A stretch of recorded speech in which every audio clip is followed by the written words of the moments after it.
அப்ப அந்த புத்தக பைய பார்க்கும்போது நாங்க அகதி முகாம்ல நான் இருந்ததுதான் வந்து எனக்கு ஞாபகம் வந்தது. ரொம்ப உண்மையான ஒரு வீரன் இந்த அரசியல்ல, தமிழ் அரசியல்வாதிகள் என்ற ஒருத்தன் இருந்தா இதுக்கான நீதிய உயிரே போனாலும் இந்த புத்தக பையனுடைய அந்த குழந்தை எனக்கு நீதியை பெற்று தர்றதுக்கு ஒரு வீரன் இருக்கிறானா, ஒரு தமிழன் இருக்கிறானா அப்படின்ற ஒரு மிகப்பெரிய ஒரு கேள்வியை கேட்குது.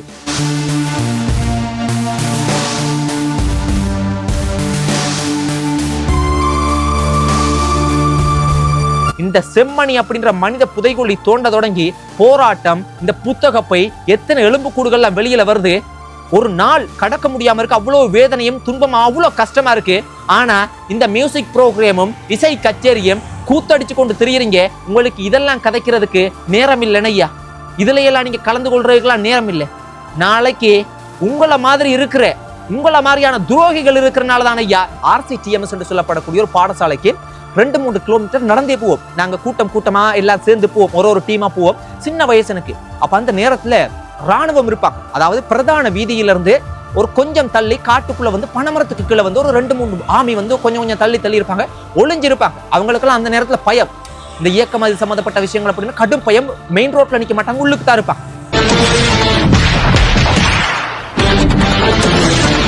சொந்தங்களுக்கு வணக்கம். உங்க எல்லாருக்குமே தெரியும் செம்மணி மனித புதைகுழி மிகப்பெரிய போராட்டம் நடந்தது. அதே போல இதுவரைக்கும் கிட்டத்தட்ட 33க்கும் அதிகமான எலும்புக்கூடுகள் கண்டுபிடிக்கப்பட்டிருக்குது. நிறைய அகழ்வுகள் நடந்து கொண்டிருக்குது. ஏகப்பட்ட விஷயம் வெளியே வந்து கொண்டிருக்குது. எல்லாமே நீங்க நிறைய செய்திகள்ல பாப்பீங்க, நிறைய விஷயம் உங்களுக்கு தெரியும். ஆனாலும் இப்ப நேற்றைய முன்தினம் ஒரு புத்தக பையொன்று, ஒரு பள்ளிக்கூடம் போற சின்ன குழந்தையோட ஒரு புத்தக பையொன்று பாத்தீங்கன்னா கண்டுபிடிச்சிருக்கிறாங்க. அதை பார்க்கும்போது எனக்கு அவ்வளவு மனசுக்கு ரொம்ப வேதனையாயிருச்சு. அது மட்டும் இல்ல, ஒவ்வொரு எலும்புக்கூடுகளும் ஒவ்வொரு விஷயம் அதுல வெளியில வர்ற விஷயங்களை எல்லாம் பார்க்கும்போது ஒரு சாதாரணமா அமைதியா இருக்க முடியலன்னு அவ்வளவு கோபம் வருது, கவலை வருது. என்னடா இவனுங்கெல்லாம் மனுஷனா? ஒரு பள்ளிக்கூடம் போற பிள்ளையே ஒரு உயிரோட ஒன்று புதைச்சிருக்கணும், இல்லைன்னா கொலை செஞ்சு போட்டு புதைச்சிருக்கணும். அந்த புத்தக பை எங்க எல்லார்ட்டையுமே மிகப்பெரிய ஒரு கேள்விகளை கேட்குது. நான் என்னையா பாவம் செஞ்சேன்? நான் பள்ளிக்கூடம் போனது ஒரு சின்ன குழந்தை, எனக்கு என்னையா தெரியும்? உங்களுக்கு நீங்கெல்லாம் மனிதரா? ஒரு ஈவு இரக்கம் இல்லாம என்னைய கொண்டு குமிச்சிருக்கீங்களே ஐயா. என்னைய போல எத்தனை சிறுவர்களை இவங்க கொண்டு குமிச்சாங்களோ தெரியலையே ஐயா. ஏயா இப்படி செஞ்ச? நீங்க ஒரு சின்ன குழந்தையிட்டவங்க வீரத்தை காட்டியிருக்காங்க ஐயா. எப்பேற்பட்ட ஒரு மோசமானவன்களா இருப்பானுங்கள். இந்த புத்தக பைய பார்க்கும்போது எனக்கு ஒரு ஞாபகம் உடனே எனக்கு மனசுல தோணின விஷயம் என்னண்டா, நானும் ஒரு அகதி முகாம்ல தான் இருந்தேன். அதாவது சின்ன வயசுல இருந்து நாங்க வந்து பாத்தீங்கன்னா, நான் பிறந்ததே வந்து ஒரு அகதி முகாம்ல இருக்கிற ஒரு வைத்தியசாலையில தான் நான் பிறந்தேன். அப்ப சின்ன வயசு நாங்க நிலாவளியில, திருகோணமலை மாவட்டத்துல நிலாவளியில ஜெகநாதன் தோட்டம் என்று சொல்லப்படக்கூடிய ஒரு அகதி முகாம். கிட்டத்தட்ட 2000க்கும் அதிகமான வீடுகளையா. இந்த புத்தக பைய பார்த்தோன்னே எனக்கு இதுதான் ஞாபகம் வந்தது. எப்படின்னா, பக்கம் வீடு, இந்த ஓலை கொட்டில்களா இருக்கும், அது உள்ளுக்கு தான் இருக்கணும். அந்த ஓலை கொட்டில ஒரு ரூம் மாதிரி தான். அதுலதான் அம்மா அப்பா எங்கட பிள்ளைகள் எல்லாம் சமைக்கிறது, சாப்பிடுறது, தூங்குறது எல்லாமே. அங்க எல்லாம் டொய்லெட் வசதி எல்லாம் இல்லையா. 2000 குடும்பத்துக்கு சேர்த்து ஒரு 4-5 கழிவறை கழிக்கிற ஒரு இடம் தான் இருக்கு, டொய்லெட் பிட் இருக்கு. அப்ப நாங்கெல்லாம் கூடுதலா காட்டுக்கு தானே ஐயா போவோம். அதே மாதிரி குளிக்கிறதுக்கு 2000 குடும்பத்துக்கும் சேர்த்து ஒரு 2-3 கிணறு தான் இருக்கு. அந்த ஒரு கிணறுல அப்படியே குமிஞ்சு நின்று குளிக்கணும் ஐயா. அப்ப அந்த நேரத்துல எங்களுக்கு செருப்பு இருக்காது, வெறுங்காலோட தான் தெரிவோம், ஒழுங்கான உடுப்பு இருக்காது. அப்ப அந்த மாதிரி நேரத்துல இந்த யுனிசெஃப், UNHCR இது போல நிறுவனங்கள் வரும், எங்களுக்கு சாப்பிடுறதுக்கு சாப்பாடு தருவாங்க. அப்புறம் வந்து இந்த புத்தக பை, செருப்பு இதெல்லாம் தருவாங்க. இந்த செம்மணியில கண்டுபிடிச்ச அந்த புத்தக பைய பார்த்த உடனேயே நான் சின்ன வயசா இருக்கும்போது அந்த அகதி முகாம்ல வந்து இந்த யுனிசெஃப், UNHCR அந்த புத்தக பை மாதிரியே இது இருந்துச்சுயா, அப்படியே இருந்துச்சு.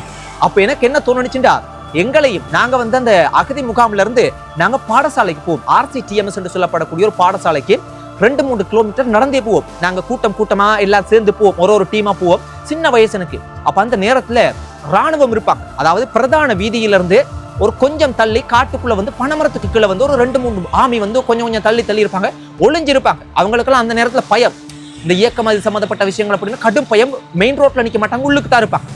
அப்ப எங்கள்கிட்ட எல்லாம் சில நேரத்துக்கு கேட்பாங்கன்னா, இந்த சோடா வாங்கி தர சொல்லி, இல்லாட்டி கடையில் ஏதாவது வாங்கி தர சொல்லி காசு தருவாங்க. நாங்களும் வாங்கி கொடுத்துருக்கோம். ஆனா இந்த விஷயத்தை பார்க்கும்போது எனக்கு என்ன தோணுச்சுண்டா, இவங்க எங்களையும் அந்த நேரத்துல சில நேரம் எங்களையும் பிடிச்சி இது போல வாயை பொத்தி எங்களையும் கொலை செஞ்சு போட்டிருந்தா எங்களுக்கு எவ்வளவு வேதனையா இருந்திருக்கும். அதே போலதானே ஐயா இந்த இந்த இந்த சின்ன குழந்தையும் பள்ளிக்கூடம் போயிருக்கும். எவ்வளவு எவ்வளவு ஒரு பாரதூரமான விஷயம். அப்ப அந்த புத்தக பைய பார்க்கும்போது நாங்க அகதி முகாம்ல நான் இருந்ததுதான் எனக்கு ஞாபகம் வந்தது.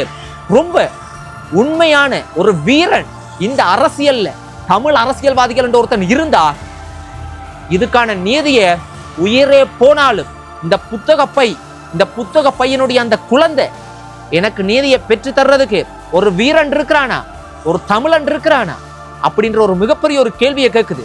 அந்த கேள்விக்கான பதில் தான் தற்போதைய அரசியல்ல தமிழ் அரசியல்வாதிகள்ல யார் உண்மையானவன்றதை காட்டும். நீங்க பாராளுமன்றத்துல போய் உட்கார்ந்துட்டு பார்த்துட்டு சிரிச்சுட்டு சும்மா நேரத்தை போக்கிட்டு வர்றதுக்கெல்லாம் இல்ல. இதுக்கான நீதியை உறக்க சொல்லணும். 1000 போராட்டம் செஞ்சாலும் எங்கட சொந்தங்களை இப்படி கொன்று குமிச்சதுக்கு யார் நீதியை பெற்றுக் கொடுக்குறானோ அவன் தான் உண்மையான தமிழர். கடும் கோபம் வருதையா, கோபத்தையும் கூட கடும் கவலையா இருக்கு. ஏனையா இது போல செஞ்சனீங்க? ஒரு சின்ன குழந்தை நையா, பள்ளிக்கூடம் போற குழந்தை, அதுக்கு என்னையா தெரியும்? எவ்வளவு யோசிச்சு பாருங்க. அந்த சின்ன குழந்தைய புத்தக பையோட இவங்க எப்படி கொலை செஞ்சிருப்பாங்க, எவ்வளவு துன்புறுத்தி இருப்பாங்க. சிறு குழந்தைகள் என்று கூட பார்க்காம செஞ்சிருக்கீங்களே ஐயா. இதுக்கு பின்னுக்கு இருக்கிறதுக்கு எந்த அரசாங்கமா இருந்தாலும் சரி, எந்த ஆட்சியில இருந்த எந்த அதிகாரத்துல இருந்த யாராக இருந்தாலும் சரி, இந்த அரசாங்கம் உண்மையான அரசாங்கமா இருந்தா பக்க சார்பு இல்லாம இதுக்கான நீதியை பெற்றுக் கொடுக்கணும். ஆனா அரசாங்கத்தின் மீது மிகப்பெரிய நம்பிக்கை இல்ல மக்களுக்கு. பாப்பம் என்ன நடக்குது அப்படின்னு. எவ்வளவு மோசமான செயல் ஐயா, எவ்வளவு கவலையா இருக்கு. கடும் கோபம் வருது ஐயா. எங்கட பிள்ளைகள் தானே, எங்கட தம்பிமார்கள் தானே ஐயா, எங்கட சொந்தங்கள் தானே ஐயா. எவ்வளவு வலி வேதனைய சின்ன குழந்தை ஐயா. ஏனையா இது போல மனுஷன் ஐயா நீங்களா? ரொம்ப கஷ்டமா இருக்கு சொந்தங்களே, ரொம்ப. ஆனா இதுல இன்னொரு விஷயத்த நான் உங்களுக்கு சொல்றேன். நிறைய பேர் இந்த டிக்டாக்லயும் நிறைய மியூசிக் ப்ரோக்ராம்களையும் செஞ்சு கொண்டு திரியுறீங்களே. இந்த செம்மணி அப்படின்ற மனித புதைகுழி தோண்ட தொடங்கி போராட்டம், இந்த புத்தக பை, எத்தனை எலும்புக்கூடுகள்லாம் வெளியில வருது. ஒரு நாள் கடக்க முடியாம இருக்கு. அவ்வளவு வேதனையும் துன்பமா அவ்வளவு கஷ்டமா இருக்கு.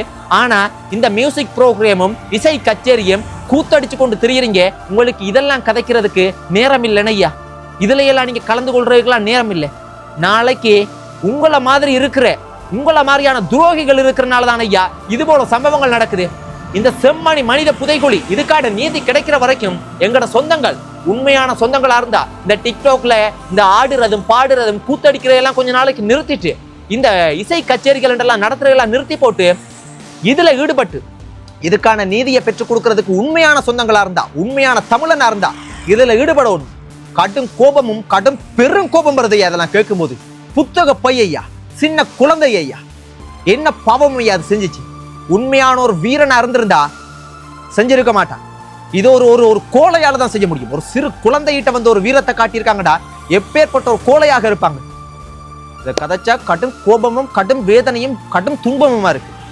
சொந்தங்களே, நான் கதைக்கிறதுல ஏதாவது தவறு இருந்தா நீங்க சொல்லுங்க. அவ்வளவு கோபமும் அவ்வளவு கவலையுமா இருக்குது. கட்டாயம் நம்ம நாட்டில் எங்கட தேசத்துல வாழ்ற உறவுகள், புலம்பெயர் உறவுகள், அமெரிக்கா, சுவிஸ், கனடா, பெல்ஜியம், இப்ப எவ்வளவு தேசத்துல பறந்து விரிந்து வாழ்றீங்க. இந்த டிக்டாக்குகளை எல்லாம் அனாவசியமான கதை பேச்சுக்களை எல்லாம் வந்து பொழுதுபோக்கெல்லாம் தவிர்த்துட்டு இது சம்பந்தப்பட்ட நீதிக்காக கதைங்க.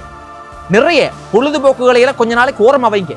இந்த செம்மணி மனித புதைகுழியில் எங்கட சொந்தங்களை கொன்று குமிச்சிருக்காங்க. இதற்கான நீதி கிடைக்கிற வரைக்கும் எந்த ஒரு பொழுதுபோக்கான செயற்பாடுகளையும் நாங்க ஈடுபட மாட்டோம் அப்படின்ற ஒரு வைராக்கியத்தோட செயற்பட்டா கட்டாயம் இதுக்கு ஒரு முடிவு காணலாம் சொந்தங்களே. நன்றி சொந்தங்களே, நன்றி.